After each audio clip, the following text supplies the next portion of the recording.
pasión, amor y devoción, capaz de transformar a toda nuestra nación. Viviendo en unidad, sirviendo a los demás, para mostrar amor que viene de nuestro Dios. Centro Cristiano Filadelfia. Hola amigos y familia, qué gusto recibirles en esta cápsula de vida. Esta es la tercera entrega de esta miniserie en la que hemos estado hablando el cómo puede salir algo bueno de una situación mala, de una situación adversa. Y hemos estado viendo la historia del apóstol Pablo, específicamente en el capítulo 16 del libro de los Hechos.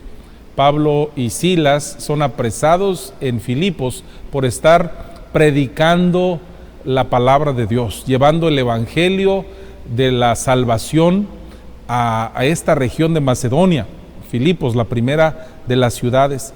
Y hemos estado aprendiendo algunas cosas importantes que hay que tener en cuenta para mantener la esperanza viva en nosotros y no pensar que porque están sucediendo cosas adversas en nuestra vida, Dios se ha alejado, Dios nos ha desamparado por alguna razón, o Dios nos está castigando, o alguna de estas ideas que a veces cruzan por nuestra mente.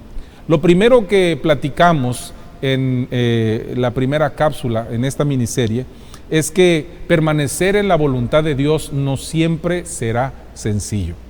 A veces tenemos la idea de que hacer lo que Dios quiere para nuestras vidas implica que el camino va a ser color de rosa y las puertas se van a abrir delante de nosotros de forma automática, y la Biblia nos enseña que no siempre es así.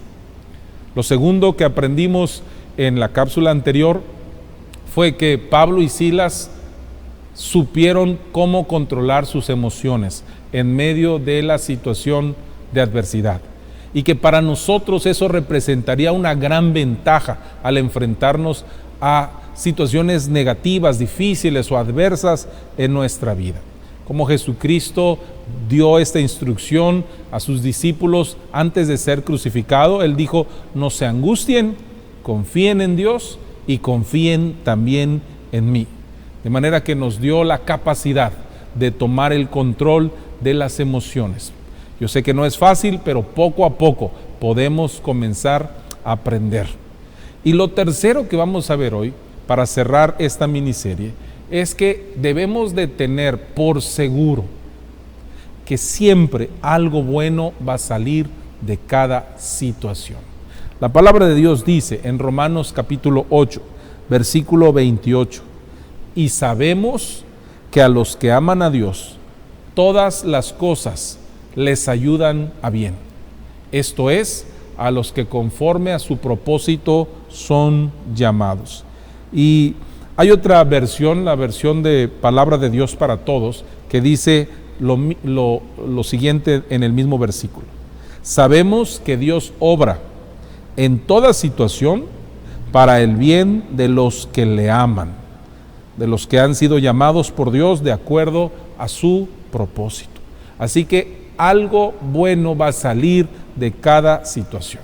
Y a veces nos preguntamos, ¿es eso real? ¿Verdaderamente puede salir algo bueno de las situaciones adversas? Si seguimos con la historia en el libro de Hechos, en el capítulo 16, justo donde dejamos a Pablo y a Silas cantando a medianoche alabanzas al Señor, a pesar de estar presos injustamente, a pesar de haber sido azotados muchas veces y a pesar de ser ciudadanos romanos, parece una injusticia tan grande y parece que nada bueno puede salir de todo esto. Y ahí es precisamente donde Dios interviene, porque dice la palabra de Dios que de repente sobrevino a la tierra un terremoto tan fuerte que se sacudían los cimientos de la cárcel y sucedió un milagro. No se cayó ninguna pared en la cárcel, pero sí se abrieron todas las puertas y todas las cadenas se soltaron. La Biblia dice que el carcelero se acercó a ver qué estaba sucediendo y cuando vio esta situación sacó su espada, listo para matarse, pues con su vida respondía por la vida de los presos. Otro milagro sucedió, ninguno de los presos se fue. Pablo le dice al carcelero: no te hagas daño, pues aquí estamos todos. Entonces el carcelero se dio cuenta que estos hombres que habían sido acusados injustamente, que se la habían pasado cantando a medianoche alabanzas a un Dios que ellos no conocían, traían el mensaje de la verdad. Y humildemente les pregunta en el versículo 30, ¿qué debo hacer para poder ser salvo? Entonces ellos le dijeron: cree en el Señor Jesucristo y serás salvo tú y tu casa. Y dice la Biblia que le hablaron de la palabra del Señor a él y a toda su casa, y que en esa misma hora se bautizó él y todos los suyos. Pero no solo eso, los sacó de la cárcel, los llevó a su casa, les dio de cenar y estaban todos felices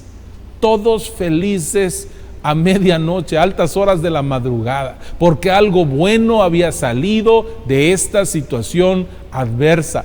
Toda una familia había venido a los pies de Jesucristo, porque Pablo y Silas habían aprendido que hacer la voluntad de Dios no siempre va a ser fácil. Habían aprendido que necesitan tomar control de sus emociones en medio de las temporadas difíciles de la vida, y estaban esperando, seguros que Dios iba a hacer algo positivo aún en medio de esta situación. Amigos, lo mismo va a suceder con nosotros. Nuestra mente siempre tiene que estar puesta en que Dios es un Dios bueno, que nos ama, y que a pesar de que tengamos que atravesar por situaciones difíciles, Dios siempre va a tener algo bueno en medio, justo en medio de la adversidad. Nuestro Señor Jesucristo es el ejemplo más glorioso de eso. La Biblia dice en el libro de Isaías, en el capítulo 53, en el versículo 11, cuando es toda una profecía ese capítulo del sufrimiento del Señor Jesucristo. Pero cómo después de su sufrimiento, después de su crucifixión, dice el versículo 11, verá el fruto de la aflicción de su alma. Si hay alguien que fue afligido injustamente, si hay alguien que sufrió como nadie más va a sufrir, si hay alguien que de verdad, él sí fue desamparado por Dios, su Padre, ese fue Jesús. Y sin embargo no renunció. El Señor Jesús sabía que hacer la voluntad de su Padre no iba a ser sencillo. El Señor Jesús aprendió también a tomar control de sus emociones, aún estando en la cruz, pidiéndole a su Padre que perdonara a las personas que le estaban haciendo tanto daño. Y sabía que iba a venir algo bueno a pesar de estar sufriendo tanto. Por eso dice, verá el fruto de la aflicción de su alma y quedará satisfecho. Amigos, es lo mismo que va a suceder con nosotros si aprendemos a confiar en el Señor. Jesús mismo nos pide que hagamos eso, nos pide que pongamos toda nuestra confianza en Él, al grado incluso de estar dispuestos a dejar a un lado nuestra vida para vivir la vida que Él tiene para nosotros. Él dice en Mateo 10:39, el que haya su vida, la perderá, y el que pierde su vida por causa de mí, la hallará. Aparentemente Pablo había perdido su vida, había perdido todas las cosas que por años le habían costado ganarse, había perdido el respeto y la admiración y el lugar principal que habría tenido en la sociedad judía de su época. La realidad es que él había ganado una vida distinta, llena de emociones, llenas de aventuras, llenas de resultados de fe. Y justo aquí acababa de ver algo sorprendente. Es para nosotros lo mismo, aunque parezca una paradoja de la vida, que muchos cristianos aún no comprenden. La realidad es que cuando vivimos para el Señor, es cuando realmente estamos viviendo en su voluntad, cuando realmente nuestra vida va a tener un fruto que podremos ver y quedar satisfechos. Yo te animo a que no permitas que la adversidad, no permitas que las situaciones negativas disminuyan tu ánimo y tu confianza en el Señor. Recuerda, hacer la voluntad de Dios no siempre es sencillo. Recuerda también que es muy importante aprender a controlar nuestras emociones en cada situación, pero sobre todas las cosas, recuerda que algo bueno el Señor va a sacar de cada adversidad. Que Dios te bendiga. Un pueblo con visión, amor y devoción, capaz de transformar a toda nuestra nación, viviendo en unidad, sirviendo a los demás.